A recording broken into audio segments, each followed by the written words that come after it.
بسم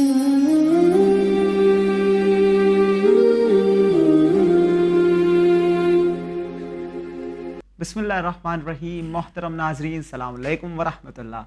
آپ تمام کا پھر ایک بار استقبال کرتا ہوں اپنے بالکل ہی اسپیشل پروگرام جس کا عنوان ہے غلو.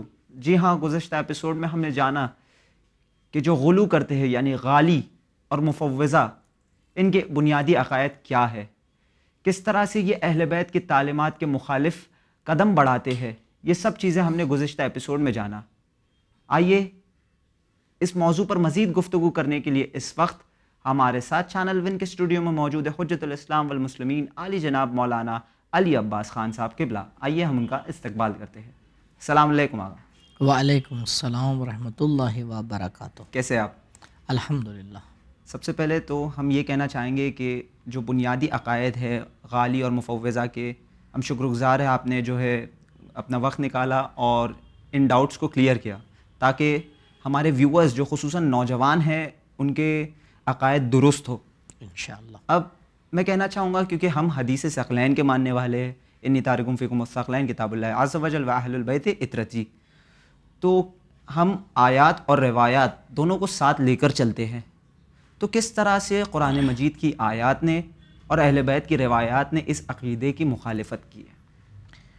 اعوذ باللہ من الشیطان الرجیم.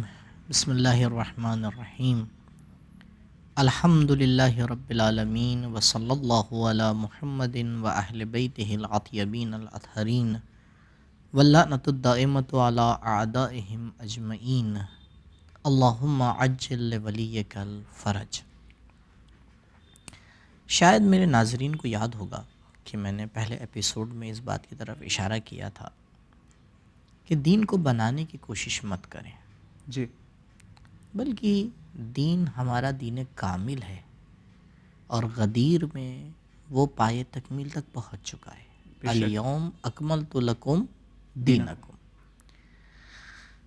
کامل دین میں کچھ بڑھایا نہیں جاتا، نہ اس میں سے کچھ گھٹایا جا سکتا ہے. ایک دین کامل ہے. ضرورت ہے اس بات کی کہ زیادہ سے زیادہ وقت نکال کر دین کو سیکھنے کی کوشش کریں. اگر کہیں پر کوئی بات سمجھ میں نہیں آ رہی ہے تو جو لوگ جانتے ہیں ان سے پوچھیں. ہر ایک سے نہ پوچھیں، کچھ کو پتہ ہوتا ہے کچھ کو پتہ نہیں ہوتا. سمجھیں، اور اگر نہیں سمجھ میں آئے تو اس کو چھوڑ دیں.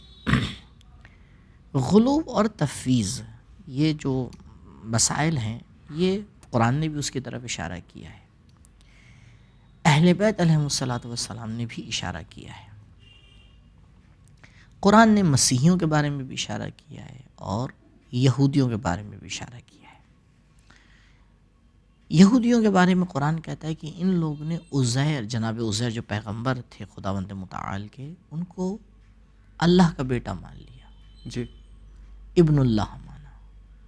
تو یہ مقام سے بڑھا دیا. پروردگار نہ اولاد رکھتا ہے نہ وہ کسی کی اولاد ہے. جی، لم یلد ولم یولد. لم یلد ولم یولد. یا بعض نے اور بڑھا دیا، خدا بنا دیا. قرآن نے آ کے اس کو روکا اس عقیدے سے. یا بعض مسیحیوں نے جناب عیسیٰ علیہ الصلوۃ والسلام کو کبھی خدا کبھی خدا کا بیٹا یا اس طرح سے کیوں کہا کہ بھائی باپ تو تھے نہیں تو اس کا مطلب خدا ہی باپ ہے. یہ عجیب مسئلہ ہے. انسان اپنی بے وقوفی اور اپنی جہالت کو جب نہیں صحیح کر پاتا ہے تو کہیں نہ کہیں آ کے کیا کرتا ہے، جی، خدا دین کو خراب تحریف کرتا ہے، تحریف کرتا ہے. تو اس کو قرآن نے آ کے بہت ہی سختی سے آ کے منع کیا کہ یہ عقیدے غلط ہیں. ان سب چیزوں کو خدا کی طرف نسبت نہ دو. جو اللہ کے بندے ہیں، یہی سورہ توحید سب سے بڑی دلیل ہے. جی، اور شاید ہمارے ناظرین کو تعجب ہوگا، مولا کائنات علی ابن ابی طالب علیہ الصلوۃ والسلام کے لیے مشہور ہے کہ مولا کو سب سے زیادہ سورہ توحید پسند تھا. جی، بالکل. کیوں؟ کیونکہ یہ سورہ ہے جو خالق اور مخلوق کی حدود کو بیان کرتا ہے، بیان کر دیتا ہے، طے کر دیتا ہے.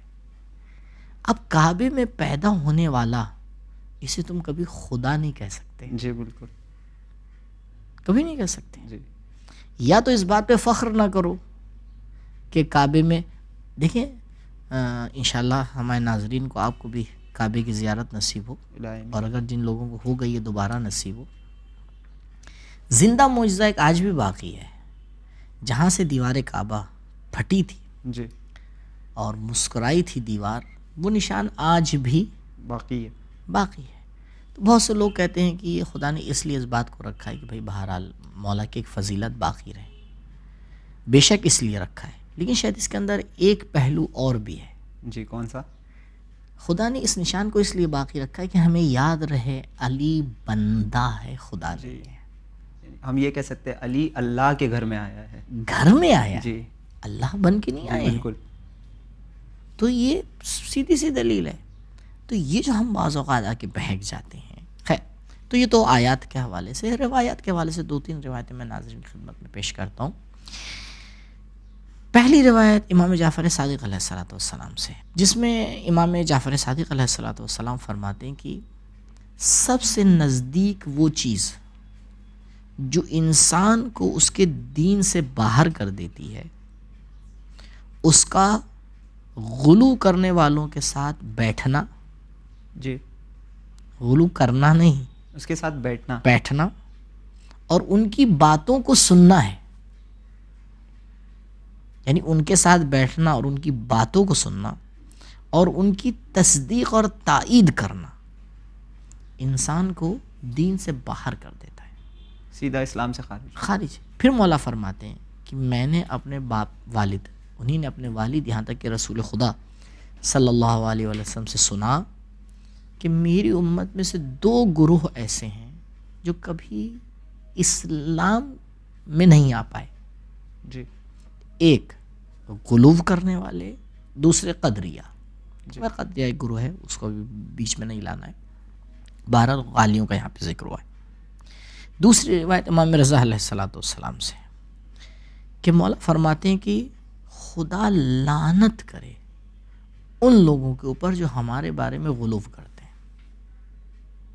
حد سے تجاوز کر دینا. جی بالکل. جو ہمیں بڑھا دیتے ہیں، خدا ان کے اوپر کیا کرے؟ لعنت بھیجے. کون کہہ رہا ہے؟ خود مولا متقیان کہہ رہے، جنہیں لوگوں نے رب کہا تھا. امام رضا علیہ السلام فرما رہے ہیں، امام رضا کا معصوم کہہ رہا ہے. تو اگر معصوم کسی کے اوپر لعنت بھیج رہا ہے تو ہم اور آپ اس سے دوستی کریں گے؟ بالکل نہیں. اگر معصوم کسی کے اوپر لعنت بھیج رہے ہیں تو ہم اور آپ اس کے ساتھ بیٹھ کے کھانا کھائیں گے؟ بالکل نہیں. بالکل نہیں ہو سکتا. پھر مولا فرماتے کہ ان کے ساتھ مت بیٹھو، ان کی تائید مت کرو، ان سے دور رہو. اور یہ لوگ وہ ہیں کہ جو خدا سے سب سے زیادہ دور ہیں. جی یعنی ایک طرف ناصبیوں پر بھی لعنت بھیجی ہے اور ایک طرف غالیوں پہ بھی لعنت بھیجی ہے امام نے. جی بالکل. ایک اور روایت میں مولا کائنات علیہ السلام فرماتے ہیں، بڑی عجیب روایت ہے، بڑی دلچسپ روایت ہے.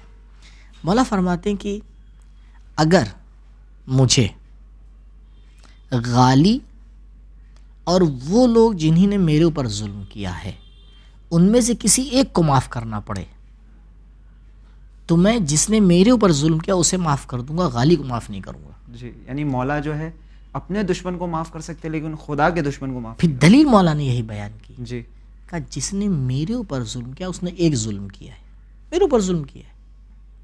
لیکن جس نے غلوف کیا اس نے 2 ظلم کیے ہیں.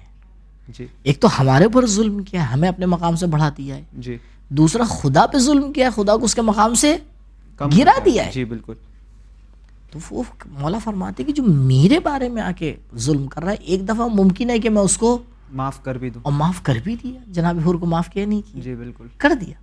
جنہی نے خدا کے بارے میں آ کے کوئی غلط کام کیا، نہ نبی کریم صلی اللہ علیہ وآلہ وسلم نہ اہل بیت علیہ السلام.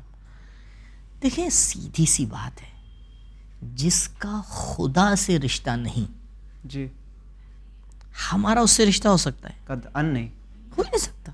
بالکل. یہ ہم کیسے آگے کہہ سکتے ہیں ارے خدا کو نہیں مانتا اہل بیت کو تو مانتا ہے؟ یہ بے وقوفی ہے، یہ خام خیالی ہے. بھائی یہ کون ہے؟ یہ آل اللہ ہیں، یہ اہل بیت ہیں، یہ مظہر صفات پروردگار ہیں. یہ ہمیں بیوقوف بنایا جاتا ہے کہ نہیں چلیے کوئی بات نہیں، اللہ کو تو نہیں مانتا، اہل بیت کو تو مانتا ہے. یہ کیسے ہو سکتا ہے؟ یہ کیسے ہو سکتا ہے؟ انسان سورج کا انکار کرے اور روشنی کو، شعاع کو مان لے، ہو سکتا ہے؟ بالکل نہیں.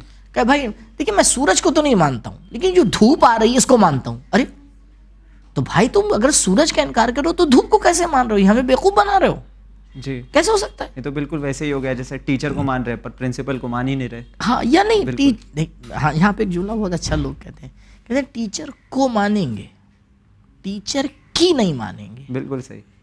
اہل بیت کو مان رہے کو مانیں گے، اہل بیت کی نہیں. کیوں؟ کیونکہ جو ہمیں اچھا لگے گا وہ ہم کریں گے. دین بس اپنے من مرضیوں کا نام ہو گیا. جی. جی بالکل.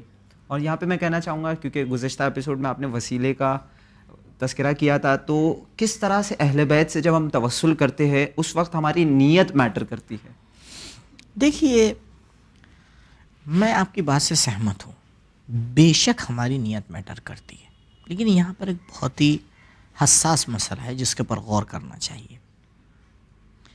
ایک مرتبہ ہم اکیلے میں دعا کر رہے ہیں، آپ کو اختیار ہے جیسے دعا کریں. جی بالکل. قطعاً آپ جس بھی اسٹائل میں دعا کریں، آپ کے ذہن میں یہ ہونا چاہیے کہ اہل بیت خدا سے ہٹ کے جی مخلوق ہے، مخلوق ہے، وسیلہ ہے، ذریعہ ہے، مظہر ہے، آپ ان کو الگ نہیں کر سکتے ہیں. لیکن جب ہم کہیں ایسی جگہ پہ گفتگو کر رہے ہیں جہاں سامنے والا ہمارے عقیدے کو تول رہا ہے، وہاں کہ آپ نے اگر ایسا لفظ بولا کہ جس سے اس بات کی بو آئی کہ آپ اہل بیت کو ہٹ کے مان رہے ہیں. جی دیکھیے میں اسٹیپ بائی اسٹیپ بیان کروں. ایک مرتبہ ہم آتے ہیں ڈائریکٹ خدا سے مانگتے ہیں، کوئی مشکل نہیں، قرآن کی آیات بھری پڑی ہیں، ربنا اغفر لی ولوالدی، جی روایت بڑی، رب اشرح لی صدری، آیات بھری پڑی ہے کہ پروردگار سے انسان ڈائریکٹ کیا کرتا ہے؟ مانگتا ہے. البتہ یہاں بھی ہمیں دھیان رہے، جہاں ہم ڈائریکٹ بھی مانگتے ہیں وہاں بھی ہستیاں کیا ہیں؟ وسیلہ ہیں. بالکل. ہمارے کہنے نہ کہنے سے کچھ نہیں ہوتا، وسیلہ تو پروون ہے. جی آپ سورج کا نام لیں یا نہ لیں وہ پروون ہے. جی بالکل. تو یہ تو بہرحال اپنی جگہ پہ بالکل شیور ہے. ایک مرتبہ ہم آتے ہیں تو پہلا اسٹائل طریقہ کیا ہے کہ ہم ڈائریکٹ خدا سے مانگ لیتے ہیں. اس میں تو نہ کوئی لڑائی ہے نہ کوئی جھگڑا ہے، سب اسی کے اوپر. دوسرا طریقہ یہ ہے کہ ہم اہل بیت علیہم الصلوۃ والسلام سے کہیں مولا ہمارے لیے خدا کی بارگاہ میں دعا کر دیجئے. جی بالکل. یہ تو ہم عام لوگوں سے بھائی کوئی بھی زیارت پہ جا رہا ہوتا ہے، کوئی بھی مکہ مدینہ جا رہا ہوتا ہے، آپ اس سے کیا کہتے ہیں؟ التماس سے دعا. اور جو جتنا دیندار ہوتا ہے آپ اس سے اتنا زیادہ کہتے ہیں. جی بالکل. تو ٹھیک ہے، آپ اہل بیت علیہ السلام سے بھی کہہ رہے ہیں کہ بھائی آپ ہمارے لیے خدا کی بارگاہ میں کیا کیجئے؟ ہماری بیہاف پہ عرضی پیش کیجیے. ہاں تو بہت اچھی بات ہے. بھائی ایک دفعہ میں مانگوں اور ایک دفعہ وہ ہستیاں مانگیں، زمین آسمان کا فرق ہے. ٹھیک ہے، یہ دو طریقے. تیسرا طریقہ یہ ہے کہ ہم آئیں ان ہستیوں کو وسیلہ بنائیں، ان کے صدقے میں، ان کے ذریعے سے خدا سے مانگیں. یعنی ہم یہ کہہ سکتے ہیں اہل بیت کے وسیلے سے ہماری دعاؤں کو قبول کر. ہاں یہ بھی بہت اچھی بات ہے، اور یہی طریقہ ہے. کس طرح سے یہ غلو سے ڈیفرنٹ ہے؟ دیکھیے جب ہم اہل بیت علیہ السلام کو وسیلہ بناتے ہیں تو ان کو مستقل نہیں بناتے، جی انڈیپینڈنٹ نہیں بناتے. ہم کہتے ہیں پروردگار یہ ہستیاں تیری بارگاہ میں مقام رکھتی ہیں. تو روایات کے اندر بھی آیا ہے کہ یہ روایت بڑی خوبصورت ہے کہ ایک دفعہ رسول اکرم صلی اللہ علیہ وآلہ وسلم آئے اور مولا کائنات سلام اللہ علیہ کے ساتھ بیٹھے تھے. ایک دفعہ مولا نے کہا کہ یا رسول اللہ، اللہ کی بارگاہ میں میرے لیے دعا کر دیجئے. جی اللہ کی بارگاہ میں میرے لیے دعا کر. دعا کر دیجئے. آپ دیکھیں کیا خود مولا کائنات نہیں کر سکتے تھے؟ بے شک کر سکتے تھے. لیکن جب دیکھا مولا نے کہ بھائی نبی جیسا انسان، خاتم الانبیاء، اشرف مخلوقات موجود ہے، جی تو روایت کہتی ہے کہ نبی نے 2 رکعت نماز پڑھی اور سجدے میں جا کے کہا اللہم اغفر لعلی بحق علی. اے میرے پروردگار، تجھے علی کا واسطہ کہ علی کے درجات کو اور بلند کر دے. جی یعنی رسول اللہ علی کا واسطہ دے رہے علی کے واسطے. مولا نے سوال کر لیا جی. یا رسول اللہ یہ کیا؟ دیکھیے یہ سارے طریقے ہمیں بتانے کے لیے کہ دیکھو سمجھو کہ یہ کیا آپ نے میرے لیے دعا کی اور واسطہ یہ مسرحی ہے. میرا ہی دے دیا. تو رسول نے کہا یا علی، میں نے زمین پر نظر ڈالی، تم سے زیادہ محبوب خدا کے نزدیک مجھے کوئی نہیں دکھا. جی بعد رسول. میں نے آسمانوں پہ نظر ڈالی اور تم سے زیادہ محبوب مجھے کوئی خدا کے نزدیک نہیں دکھا. تو میں نے تمہارا ہی واسطہ دیا خدا کے. اسے کہتے ہیں واسطہ دینا. یہ تو کام تو رسول اکرم صلی اللہ علیہ وسلم بھی کر رہے ہیں, تو یہ کام بھی کوئی مشکل نہیں ہے. اب ایک چوتھا طریقہ آ جاتا ہے. کون سا؟ ان تینوں میں سے کوئی نہیں ہے. نہ خدا سے مانگ رہے ہیں, نہ اہل بیت سے کہہ رہے ہیں کہ مانگ دیں, جی. نہ اہل بیت کو وسیلہ بنا رہے ہیں, بلکہ ڈائریکٹ ان سے مانگ رہے ہیں, اہل بیت سے. کیسے ہو سکتا ہے؟ جی, اب یہاں پہ میں کہنا چاہوں گا کہ جب آپ نے چوتھا طریقہ بتایا تو اکثر ہماری پہچان ہے یا علی مدد کہنا, تو کیا یہ غلو میں شامل ہوگا یا نہیں؟ دیکھیے یا علی مدد, اس میں تو مجھے نہیں لگتا کہیں سے بھی غلو کا کوئی شائبہ آئے گا. کس لیے؟ بھائی جب آپ گر رہے ہوتے ہیں تو کسی کو بھی پکارتے نہیں پکارتے ہیں؟ پکارتے ہیں. تو ہم بھی اس کو پکارتے ہیں کہ جو سب سے زیادہ طاقتور ہے, جو سب سے زیادہ کائنات میں عالی ہے. جی. تو اس میں تو کوئی, مجھے لگتا ہی نہیں کہ یہ سوال بھی آئے گا ہمارے سامعین کے ذہن میں. یا علی کہنا ایک نارمل سا طریقہ ہے. بھائی ہر انسان اسی کو پکارتا ہے جس سے محبت کرتا ہے. جی. اگر میرے سامنے میرا ایک چاہنے والا کھڑا ہے اور میرا ایک دشمن کھڑا ہے اور میں گر رہا ہوں, تو میں کس کو پکاروں گا؟ جس کو چاہتا ہوں اسی کو تو پکاروں گا. جی. اور کوئی بھی پکارنے والا, اس کے ذہن میں یہ نہیں ہوتا ہے کہ نعوذ باللہ مولا کائنات علیہ الصلوۃ والسلام خدا سے ہٹ کے کوئی مدد کرنے والا ہے. انڈیپینڈنٹلی جس طرح سے ہم پہلے, ایسا ہوتا ہی نہیں ہے. جی. دیکھیں بس یہی مسئلہ ہے, یعنی اس باریکیوں کو اگر ہم لوگ صحیح سے سمجھ جائیں کہ ان ہستیوں کو پکارنا خدا کو ہی پکارنا ہے. جی بالکل. الگ کرنا ہی غلط ہے. میں مثال دوں آپ کو, اور ناظرین میری اس مثال کے اوپر غور کریں.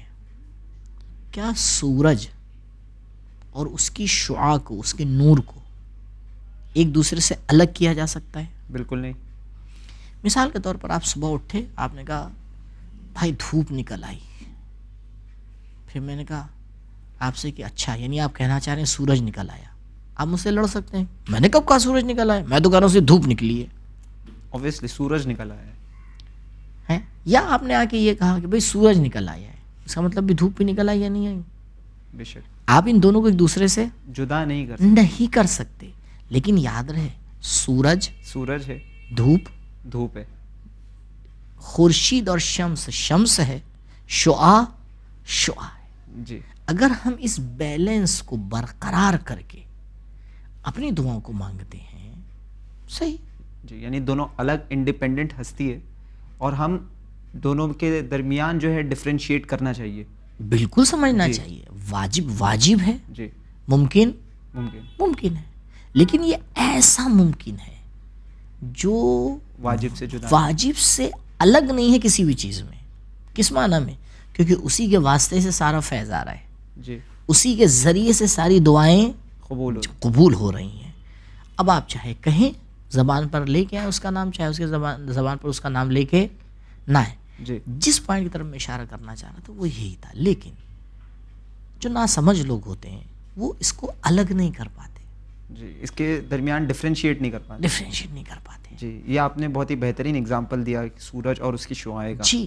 تو لہٰذا جب ہم مانگیں تو کہنے میں کیا برائی ہے کہ بھئی ہم اہل بیت کے واسطے سے مانگ رہے ہیں. جس طرح سے رسول اللہ نے مولا علی کا واسطہ دے کے مولا علی کے واسطے مانگا. تو بھائی جب یہ طریقہ ہمیں سکھایا گیا ہے تو ہمیں پرابلم کیا ہے, پریشانی کیا ہے؟ جی.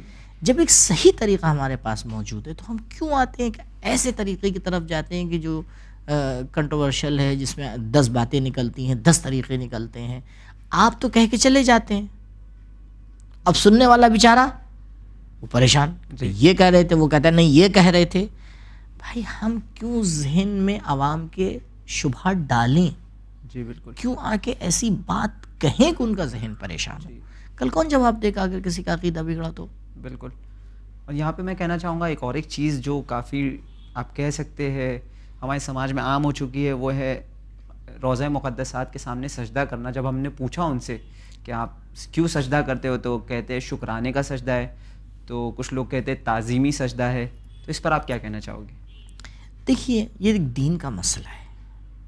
دین کے مسئلے میں, کیونکہ یہ سجدہ اصول دین میں نہیں ہے, فروع دین میں. فروع دین میں جواب دینے کا حق صرف اور صرف مجتہد کو ہے. جی. میں جو بھی کہوں گا اس کا کوئی اعتبار نہیں ہے. آیت اللہ العظمیٰ سیستانی حفظہ اللہ, ان کا سیدھا فتویٰ ہے کہ یہ سجدہ جائز نہیں ہے. جی سجدہ ان کا ماننا ہے اور صحیح ماننا ہے مخصوص ہے کس سے؟ اللہ سے. ہاں آپ چوکھٹ کو بوسہ دیں, کوئی مشکل نہیں ہے, آپ بوسہ دیجئے. ہاں آپ قبلہ رخ ہو کے پروردگار کا سجدہ کریے کہ پروردگار تو نے مجھے توفیق دی کہ میں اس بارگاہ میں آؤں, ان کی چوکھٹ پر آ سکوں. چوکھٹ پر, ٹھیک ہے. لیکن اگر آپ نے اس ہستی کو ذہن میں رکھ کے سجدہ کر لیا تو پھر یاد رکھیے یہ عین شرک ہے. جی خداوند متعال کی ذات عظیم ہے ان باتوں سے کہ ہم آ کے اس طرح کی چیزیں دین میں لا کے داخل کریں. جی اس لیے بہت سے ہمارے مراجع اور علماء کا طریقہ یہی رہا ہے. اگر وہ لوگ بھی زیارت پہ جاتے ہیں, ایسا تھوڑی کہ ہم اور آپ ہی جاتے ہیں. جی وہ اگر حرم میں موجود ہوتے تھے اور اس طرح کی عوامانہ حرکت کوئی کرتا تو وہ فوراً اٹھا دیتے تھے, فوراً ٹوک دیا کرتے. ٹوک دیتے تھے. اچھا یہاں پہ بعض لوگ تھوڑا جذباتی ہو جاتے ہیں, وہ کہتے ہیں کہ بھائی دیکھیے ہم تو اس مسئلے میں تقلید نہیں کرتے. تو میں ان سے یہ کہتا ہوں کہ قبلہ یا آپ نہیں طے کریں گے کہ تقلید کس مسئلے میں ہوتی ہے, جی یہ دین بتائے گا کہ تقلید کس مسئلے میں ہوتی ہے. جی آپ کو کہاں سے اختیار ہو گیا کہ آپ آگے دین کو کب بٹوارا کرنے لگیں کہ یہاں میں مانوں گا وہاں میں نہیں مانوں گا. دین آپ کی جاگیر ہے, دین اللہ کی جاگیر ہے. ان الدین عند اللہ الاسلام, بے شک اللہ کا دین ہے جس کا نام اس نے اسلام رکھا ہے. ہمیں اور کسی کو بھی حتی مراجع کو بھی حق نہیں ہوتا ہے کہ وہ دین کی باؤنڈیشن کو آگے طے کریں. جی بالکل. یہ ہمارے ناظرین اس بات کو یاد رکھیں کہ ہمارے مراجع کرام دین بناتے نہیں ہیں, اس میں سے رولنگز ڈرائیو کر. نکال کے وہ بتاتے ہیں کہ بھائی دین یہ کہہ رہا ہے, یہ روایات یہ کہہ رہی ہیں.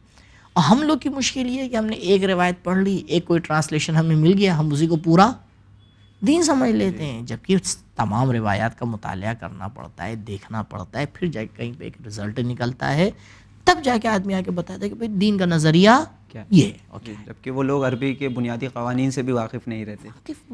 آپ عربی کے بنیادی قوانین کی بات کر رہے ہیں, میں تو یہ کہتا ہوں کہ آپ ان کو کوئی عربی کی کتاب پکڑا دیں تو یہ انگلش اسٹائل میں کھولیں گے, کہ ان کو پتہ ہی نہیں کہ اردو کی در سے ہوتی ہے, عربی کی در سے ہوتی ہے, انگلش کی در سے ہوتی ہے. پتہ ہی نہیں کہ انڈیکس کہاں سے عربی کتاب میں ہوتا ہے, انگلش کتاب. بڑی مشکلات. یعنی سمجھنا چاہیے کہ بہرحال دین ایسا نہیں ہے کہ ہم اس کو کھلواڑا بنا لیں اور جیسے دل چاہے اس کے ساتھ عمل کریں. اور آخر میں یہی کہنا چاہوں گا کہ جو ہماری ینگ جنریشن ہے جس میں یہ عقیدہ کافی تیزی سے پھیل رہا ہے, تو کس طرح سے آپ انہیں ایڈوائس دیں گے کہ وہ غلو جیسے بد عقیدے سے بچے؟ دیکھیے کچھ چیزیں جو ہمارے لیے بہت اہم ہیں. میری درخواست یہ ہے اپنے جوانوں سے کہ پہلا کام جو ان کو کرنا ہے وہ یہ ہے کہ صحیح دین کو سیکھنے کی کوشش کریں, صحیح دین کو سیکھنے کی کوشش کریں. دوسری چیز جس کے اوپر ہمیں کنٹرول کرنا ہے وہ ہے اپنے جذبات. جی جذبات جب آتے ہیں عقل فیل ہو جاتی ہے. جی, اور اہل بیت کے معاملے میں تو اکثر جذبات جو ہے حاوی ہو جاتے ہیں. یہ غلط ہے. جی پروردگار نے انسان کو عقل عطا کی ہے تاکہ عقل کو امام بنائے, جذبات کو مأموم بنائے. بے شک. ہم آتے ہیں جذبات کو کنٹرول نہیں کر پاتے ہیں اور جو دل چاہتا ہے وہ کر لیتے ہیں. تیسری چیز دیکھیں دین کس سے لے رہے ہیں. جس نے کو ابھی دین کا الف اور بے نہیں پتا ہے وہ ہمیں آ کے بتائے گا دین کیا کہتا ہے. دین کسی کی مرضی کی جاگیر نہیں ہے. اس کے اوپر آ کے غور کریں, ان باتوں کو سمجھنے کی کوشش کریں. کیوں؟ کیونکہ یاد رکھیں کل ہمیں اور آپ کو خدا کو جواب دینا ہے. یہ دنیا ختم نہیں ہونے والی ہے. افسوس یہ ہے کہ ہم دین اس سے لے رہے ہیں جو صرف مائک پہ آ کے تک بندی کر رہے ہیں, ان سے نہیں جنہوں نے اصلاً کتابیں پڑھی ہے دین کو. یہی مسئلہ ہو رہا ہے نا, کیونکہ ہمیں وہی جذبات میں آ جاتے ہیں, ہمیں الفاظ اچھے لگ جاتے ہیں, لفاظی اچھی لگ جاتی ہے. اگر وہ حضرات بھی خدا کے لیے اور صحیح باتوں کو آ کے پیش کریں بے حد ثواب ہے. یعنی بالا ترین ثواب پروردگار ان کو عطا کرے گا. لیکن اگر انسان اس بات کی رعایت نہ کرے اور نہ سمجھ پائے, اس لیے آپ دیکھیں جو لوگ قوم کی ہدایت کا کام کرتے ہیں, جن لوگوں کے ہاتھ میں مائک ہوتا ہے, جو لوگ کچھ بول رہے ہوتے ہیں, انہیں بہت سنبھل کے بولنا چاہیے. کیونکہ ان کا کام بھی ایک مائک کی طرح ہے. ان کو حق نہیں ہے اپنی طرف سے کچھ ایڈ کریں یا کچھ کم کریں. وہ ان کو وہی بتانا چاہیے جو دین نے کہا ہے. بس مخاطب کی زبان کیا ہے اس کی زبان کو سمجھیں, دین کی بات کو اس کی زبان میں اس کے سامنے پیش کریں. یہ کام ہونا چاہیے. جی, بہت بہت شکریہ آغا. ہم شکر گزار ہے کہ آپ نے اس کریٹیکل موضوع کو بڑے ہی خوبصورت انداز سے ہمارے ویورز کے لیے ایکسپلین کیا. الحمدللہ. جی ہاں ناظرین, اسی کے ساتھ ہم آپ سے لینا چاہیں گے الوداع. امید کرتے ہیں آپ کو یہ پروگرام پسند آیا ہوگا. اگر اس پروگرام سے متعلق آپ کا کوئی بھی فیڈ بیک یا سجیشن ہو تو ہمیں ضرور لکھیے winislam@gmail.com پر. انشاءاللہ آپ سے پھر ملاقات ہوگی ایک اور نئے سیریز میں. تب تک کے لیے ہم لیتے ہیں آپ سے الوداع, مگر دیکھتے رہیے چینل ون, پیغام انسانیت. فی امان اللہ.